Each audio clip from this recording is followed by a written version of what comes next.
Hello ka-Purple! Another sharing vlog na naman ang ibibigay ko sa inyo. Kung saan, ito yung mga memories at mga experience ko sa pagiging isang guro sa kauna-unahang paaralan na pinagkatiwalaan ako. At ito ay yung Arellano University, Juan Sumulong Campus, Junior High School Department. So, who am I? My full name is Miss Anjanette Apulan de Purada, also known as Ma'am Ange or Teacher Ange. I was born in September 10, 1999, so for this year, I will be turning 25 years old already. I graduated in Universidad de Manila, took Bachelor in Secondary Education, major in Mathematics, and currently, I'm passing the board exam, which is the Licensure Professional Teacher. So as of now, I'm Miss Anjanette A. Lipurada, LPT. Yes, praise God, I got a license now. And this is my second school year in Arellano University, Juan Sumulong Campus Junior High School Department. And I have 7 sections, which is Rosewood, Mangrove, Pili, Yakal, Sampaguita, Daffodil, and Magnolia. Total of 300 plus students, and grade 8 Magnolia is my advisory class. So, to be honest, this school year is my memorable experience with my advisory class because of different events that we bond and share together. Simula pa lang sa banderitas making and handmaking sa aming homeroom class noong August. Then nasundan ng mga buwan ng wika, nagkaroon ng pista sa nayon, and pep rally noong September. At Teacher's Day naman noong October. Nasundan pa ng iba't ibang mga activities mula sa different subject na meron sila. Nagkaroon din kami ng mga Christmas caroling and decorating na labanan, then Family Day, Christmas party, and marami pang mga activities na kami ay nag-bond together. Masasabi ko na sobrang saya talaga sa feeling. Kahit nakakapagod physically, iba pa rin yung dulot niya emotionally and mentally na katulad ko, isang advisor. Saya lang alalahanin ng lahat ng iyon. Ako din kasi yung teacher na hindi traditional na nakakatakot lapitan at kausapin. Kasi naranasan ko rin naman maging estudyante before na masyadong strict or terror yung teacher kaya nahihirapan kaming lumapit. Pero ako na yung nagre-remind sa mga estudyante ko ngayon na hindi ako nakakatakot lapitan, mabait si ma'am, approachable si ma'am. Minsan nga, nagiging feeling close na talaga ako maging sa ibang mga student na hindi ko rin hawak or masasabi kong hindi ko tinuturuan. Pero nakakatuwa kasi kilala nila ako. Base na lang din sa paano ako ibahagi ng aking mga estudyante sa kanila. Gusto ko din kasi na hindi sila maiilang na i-approach ako, na may teacher silang kaya rin namang sumabayo sa generation nila. Siyempre, hindi naman ako ganun or di naman sobrang layo ng agwat ng mga edad namin. Kaya kayang-kaya ko pa naman sumabay. Mapa-TikTok man yan or mga games. Mahilig din ako sa mga memories. Kaya nga, ika nga nila, selfie girl. Sabi, bansag sa akin ng aking mga co-teacher. Kasi naman, I treasure all the bonding by capturing every moments. Hindi natin masasabi kung hanggang kailan tayo mabubuhay. So, yun na lang yung alaala ko muna para sa kanila. Masayahin at G talaga ako sa lahat. Medyo nagiging moody nga lang ngayon, hindi dahil sa naging single si ma'am, kundi dahil pagod at stress sa tambak na gawain bilang isang guro. Like paperworks and mga lesson na kailangan ihabol dahil nga sa iba't ibang event na naganap. Naiinis at nagagalit din naman talaga ako, lalo na sa mga student na pasaway at makukulit sa aking klase. ESP teacher kasi ako, so kailangan nila maging disiplinado sa aking subject. Yung mga hindi nagpapasa, yan, isa rin yan sa mga kinagagalit-galit ko. At ako na nga yung paulit-ulit mag-adjust at magpaalala sa kanila na magpasa kasi wala akong ibibigay na grades sa kanila. So, ngayong generation din, kailangan na before ka magbagsak, kailangan mong muna i-inform si advisor and maging si parents. So, kailangan mong maging anli uli, yung magpaliwanag ng paulit-ulit kung bakit blanco yung bata. Masasabi natin bakit siya babagsak. So, it means hindi lang si student yung kailangan naming kausapin or kami ay mag-a-adjust. Kundi nandyan na rin yung ating mga co-teacher, yung ating mga heads, and also especially parents. Pero no more reklamo na nga. Okay? Kasi ito naman yung pinili kong profesyon eh. So, ang gusto ko lang naway maintindihan din ng iba na wag nila lang yung aming mga profesyon. Kasi kakaiba yung pagod nito. Almost 24 hours na nagtatrabaho maging pag-uwi ng bahay. Tapos, hindi ganun kataas ang benepisyo na ibinibigay ng gobyerno. Hay, buhay teacher nga naman. Na mga, lalo na kapag advisor ka, maraming paperworks and school form na kailangan ipasa.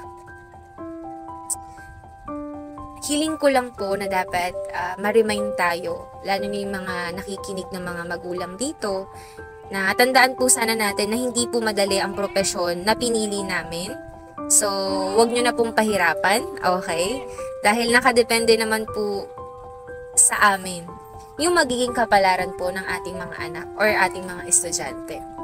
So, tulungan na lang po tayo, okay? And ayaw naman po namin na magbigay ng mga estudyante nagagraduate na mga wala pong natutunan. Okay po? Again, nakasalalay po or nakadepende po sa amin ang magiging kinabukasan ng mga bata. Maaaring maging sakit or gamot po sila sa bansang Pilipinas para mas lalo po tayong umunlad. So, maraming salamat po sa inyong pakikinig and sa panonood nyo sa aking vlog. So, ito po ay mumunting bahagi lang ng aking nararanasan ngayon bilang baguhan na teacher. So, ito naman pong nakikita nyo sa video ay ilan sa mga ginagawa rin po namin sa aming classroom bilang isang advisor. Kailangan po namin mag-create or mag-ayos ng bulletin para sa aming advisory class. Then, kung ano-ano pa po. So, share ko lang po ito kasi isa rin po sa effort ni advisor na dapat sinishare din. Lalo na po ako, gusto ko po kasi yung ginagawa ko dyan. So, iba-iba po. May pagkanta pa dyan, na mangyayari, nauntog pa. Tapos, mabigat po yung ano na yan, board na yan, pero nakakayanan. Kasi may deadline din po kami. Ayan, nauntog siya. So, may deadline po kami dyan, kaya inasikaso ko na hindi ko na pinagawa sa aking mga estudyante. So, eto po, pakinggan po natin siya. Kakanta po siya. Ay, humuhugot mo na po pala. Minsan teacher, minsan... Okay, siya na ay kakanta. Pakinggan po natin siya.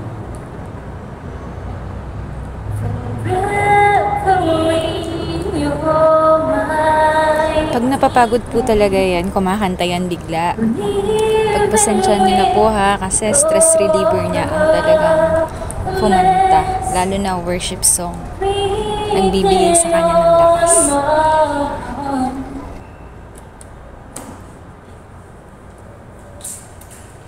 I am yours.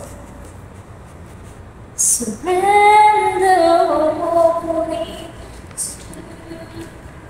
to you. Send me your friend.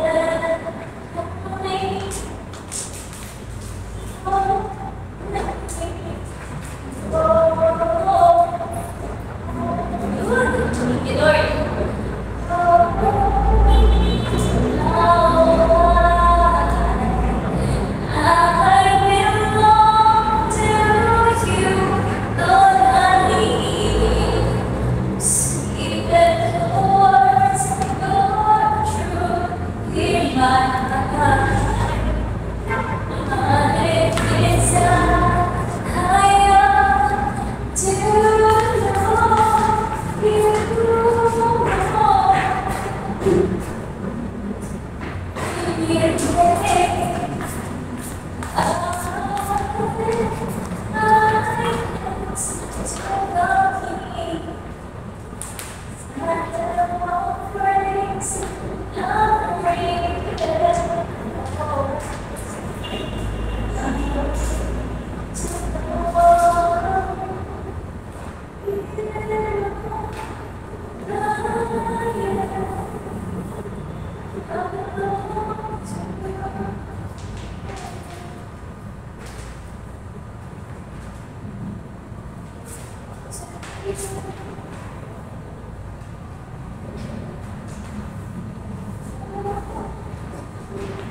So that's all for today. Yun, okay na siya. Wala pa yung kasa katabi na. So, bye-bye na. Ayan ang trabaho ni teacher. Iba-iba. Flexible sana tayo. Yeah, joke lang. So, bye-bye. Thank you everyone. Thank you sa inyong pagsama sa akin. Love you. Bye-bye.